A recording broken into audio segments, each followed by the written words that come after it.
of mental health stand for A, acknowledge. The B stands for bridge. And lastly, the C in the ABC stands for connection. The desired outcomes of the ABCs of mental health lessons is to improve and support mental health of students, and overall the connection that students feel to their classroom, their communities, and their schools. The learning is being offered to all YRDSB students from K to 12.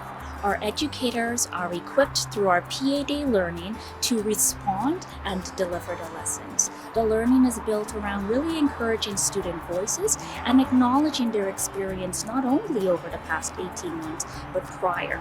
We as early childhood educators in kindergarten classroom strongly believe that our children are competent and capable of communicating to us about whether it's their feelings, how they're feeling on a particular day. So in kindergarten, it may look like a read aloud, it may look like a short song, and those are what's in the ABC lessons of mental health.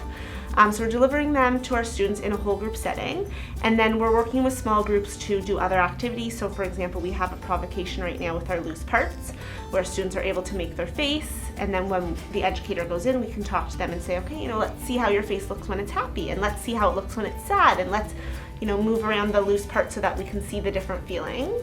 So we've been able to integrate lessons for our students in order to discuss some of the challenges, successes, and blind spots that occurred during the pandemic while learning at home. I've learned the importance of how mental health and mental well-being is important to our daily lives and how it could affect us in many ways and why it's best to know how to control our mental health. We think in our brain when we're going through these problems that it's unique to us, that no one else has gone through it. It's weird that we're going through it, it's not normal. But it's actually better that you go to talk to other people because they have maybe gone through the same thing and they can help you out with it. For the ones going through it and the ones having issues, it might help them relax knowing that there's always someone there.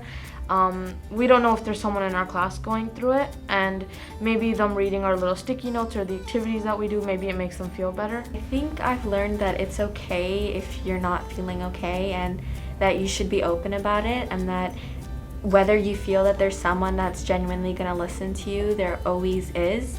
So I noticed in the modules they're broken down into 3 sections: the minds-on, the action, and the consolidation.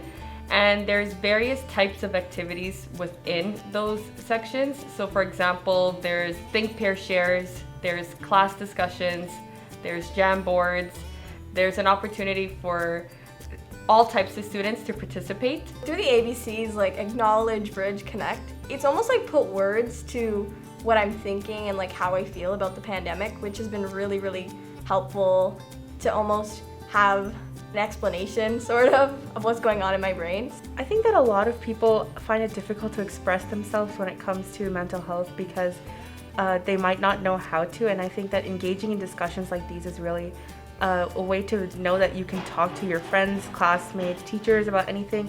I think I've been really able to understand how to properly talk about the experiences that I've had through the pandemic. My class was able to do this activity where we talked about how the pandemic affected our learning, how it is that we've actually been able to deal with our mental health. I think we've used some actual healthy ways of talking about the things that we experienced in a community where I felt safe and I felt respected. Also helps to know that we're all kind of going through the same thing.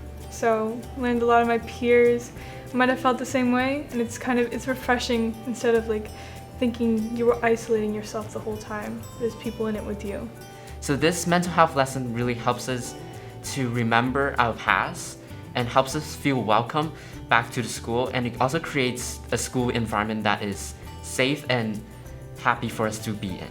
I think depending on the household that the student is coming from, the invisible backpack, as we had done in lesson 1, great metaphor, great analogy as to what we have to unpack before we can learn.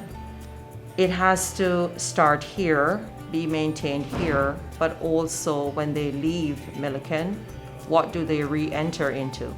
They have a wellness check for themselves. I've noticed that in my class where if one student struggles with mental wellness, I've seen where we have suggested that, a person would pair with them and they do a check-in from time to time.